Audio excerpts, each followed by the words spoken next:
Deep probe there. I should have made a little something about that right there. Let's see if we can turn on the light. Nope, we can't during videoing.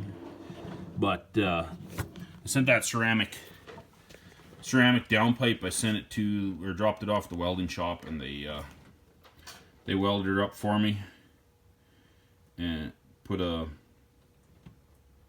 No, it's not going to focus. They put a weld around that little nipple that they send with it, so the Edge product comes with a little nipple on it, and they put a good weld around it so it's not going to thread out or leak or nothing like that. So lost a little bit of my ceramic coating, but it's facing away from the cab, so the heat is just going to kind of, it's not aiming at the cab at least. So back of the engine will have a little bit of heat, but they did a really good job with not brushing it too much. So yeah, so that'll be good. Yeah, we're gonna start putting her together. Oh, in order to put the cab on, the other day I undid the back injector on the passenger side, so kind of lose a little bit of clearance. Let me just see if I can get that to show right there. It's a little tight in here. I'll see if I can see it behind the wheel, under the wheel. But right there is the back injector, and the cab comes really close to it. I didn't break anything on the way out, but I did unplug that injector right there. Oh, come on. You can see it's unplugged. Don't. Just a minute. Just a minute. So I did that so that I wouldn't break that injector if the cab happened to touch that plug-in. So just made it a little longer. As you can see, that kind of, where are we at? Right there. That one there, it adds like another 1.5 inches or something to it. So I just had that unplugged. So if you're going to do that, might be something to watch if you're going to put a cab on. Something to watch for, because that does give you a little worse clearance, and it gets really close to the firewall there. So definitely, I think, was worthwhile. Yeah, we got lots of stuff to hook up. Be a couple of days doing this, but I'll try and video it, kind of what goes where, and if somebody's got some problems with theirs, maybe they can figure it out from watching this. But yeah, it's not too complicated either. Everything kind of lays in spot, and the plugins are sort of unique. But with the EGR gone, there is room to build a nest right there. If we got some baby birds or something, we could put them right there. But yeah, lots of room in there. I can now reach those heater hoses really easy. Lots of space there, so good to go there. Definitely makes the top of the engine look a lot different. Our steering shaft. Put my vice grip back on here. You see a little more of a jaw mark there now. It's a lot harder getting it out than it was getting it in. Yeah, it took some time. Not a lot of swing area, but we just tap and tap and tap and tap till finally it starts getting out of there. So if you're doing this, pulling this apart, don't drive this in any further than you have to. As soon as this clears, leave it hang there. That was the first of the issues. Was I drove this thing up about that high, so I had 1.5 inches of gap here. So definitely, if you're doing this, drive it out till it clears and leave it. The last little bit wasn't too bad, but I don't know why I drove it up there. I just figured I'd have more space, but didn't need it, and really no reason for it. So probably does make it a little easier putting the cab back down over top of this stuff here. But this thing here, when the shaft's not hooked up to the bottom, it flexes quite a bit anyway, so not a big deal. I can just pull it around. When it came by here, when I was lowering the cab, I just pulled it around it and stuck it past, so it didn't hurt anything here. So yeah, just as soon as this clears, stop with the thing so that so it's not hurting anything, or not so hard to get it to move, I guess what I meant to say. So save you some tapping going out. Spend a lot of time doing that. Just, I mean, there's nothing to swing at. Hey, Miet, are you coming to help? Miet, the cat mechanic. He's coming up here. He's like, I'm gonna find the right job for me.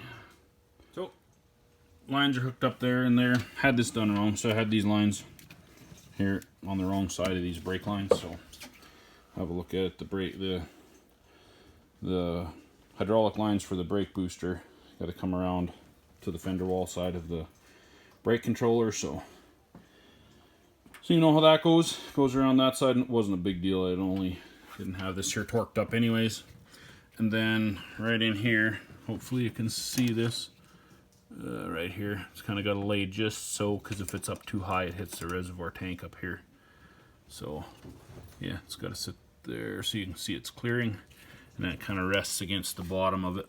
So that's how it clears there, and then that's where I torqued her up. So got those 3 hooked up. Got these bolts down here put in, a little bit drop of Loctite there right where they torque up, so they should stay there good and easy, or nice.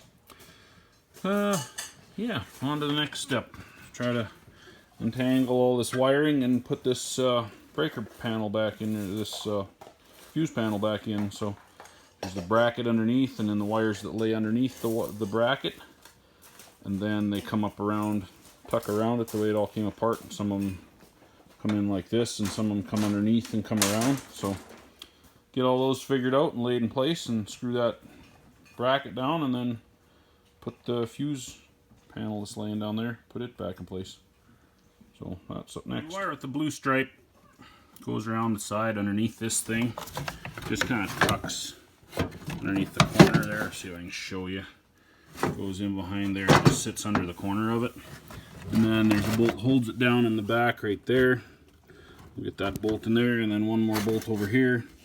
And then later on there's some more bracketry that goes on over here and holds, kind of everything holds together once we get this battery box and everything in. So there's more stuff to come to hold it down, but for now that's all that holds it there.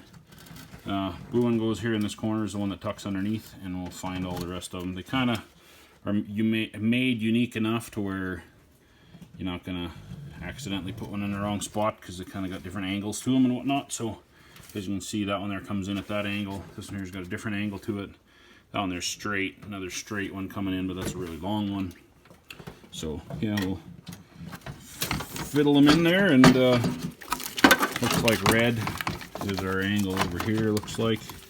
And I think they're all made different sizes, so red goes over there. I should bolt that thing down first and keep finding wires and snapping them in place, but they snap in really nice, so it's yeah, that won't be too big a job. Intuitive, actually. They got blue over here on this side, red on this side over here. Of course my fingers are on the wrong spot.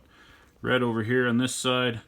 Little gray one goes to the front. It says forward lights, so that's written in the bottom of this molding. Red over there and red there, and then the main power in. I'm not sure why they did that. They just convenience sake or what, but they run a battery right here, and instead of putting the power straight into the box, they run this cable all the way up to the other side, and then they run a cable across the front and all the way over here. So they got their batteries tied together in kind of a funny loop, but whatever, that's the way it was. That's the way I'm putting it back. So got those all sitting there. This fuse panel's ready to go back onto it. Gonna just blow some dirt out of the bottom and dielectric grease every one of those nipples before I put her back on. So every one of them, a little bit of dielectric grease rubbed on both sides of it, brushed on both sides of it to keep out corrosion. That includes the big main one. I'm going to stick some down in the groove there so that it smushes around everything. Try to keep corrosion out. My experience with these kind of things is you get a little bit of, they kind of make them with a coating on it, but you get a little bit of scratches on there like that, and it scratches the factory coating off. And then the next thing you know, corrosion starts to grow, and you get all this green scum growing there. So if a guy keeps it moist with dielectric grease, then that's less likely to happen. So that's the plan. Get all these, blow the dirt off at first with the blowgun, and I'll put a little layer of dielectric on those so it'll push down into the terminal itself. Then I'll brush some onto all the plugs, and then we'll stick that on there. So that'll be the next thing you'll see is once I've got that fuse panel back in place. Like I say, 2 bolts that hold this thing in, and the rest of it will come later. These wires here will go on the front of the fuse panel, but again, look at all the green scum. Of course it won't focus. Green scum grows everywhere because we're out in the north and we put salt on everything, and summer like this summer is super humid, so you get lots of that crap growing. Not even sure what those wires are for. I think they're an add-on. Oh no, they're a factory wire. They go right into that harness. So I do have an add a fuse over here that goes into the cab. As stated before, I'm not sure what it's for. It's probably an old two-way radio or something like that. Until I figure out what it is, I'll just leave it unhooked. Yeah. That's about that.